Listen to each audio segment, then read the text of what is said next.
होता है, कोई त्रिभुवन में जिसकी रक्षा नहीं कर सकता, उसकी रक्षा के लिए मां भवानी दुर्गा अपना भयानक रूप धारण करके महिषासुर आदि दैत्यों का मर्दन करती है। प्रभु है उस रूप में, दूसरा नहीं है। तो उनकी सामर्थ्य कितनी है? दुर्गा कोटि अमित अरिमर्दन।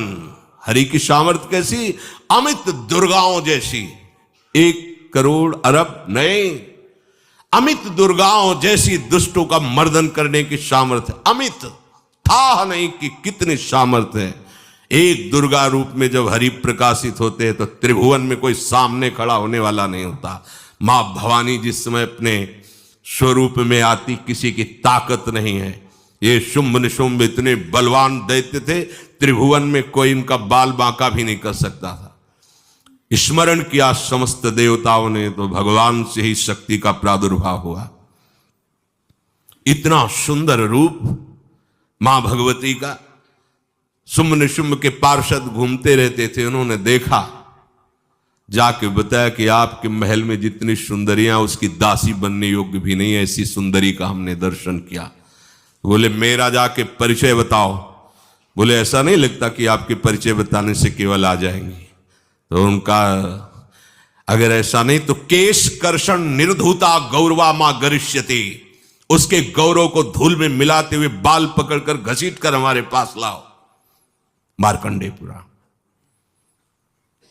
उनके पार्षद गए और बताया हमारे मालिक शुंभ निशुंभ है, उनका आदेश है कि आप महल में चलो और आदर सहित,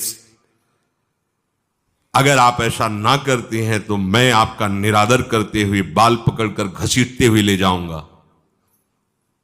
देवी जी ने मुस्कुरा दिया और कहा अपने मालिक से कह दो जाकर के कि हम उसी की आज्ञा पालन करती है जो हम पर युद्ध में विजय प्राप्त कर ले।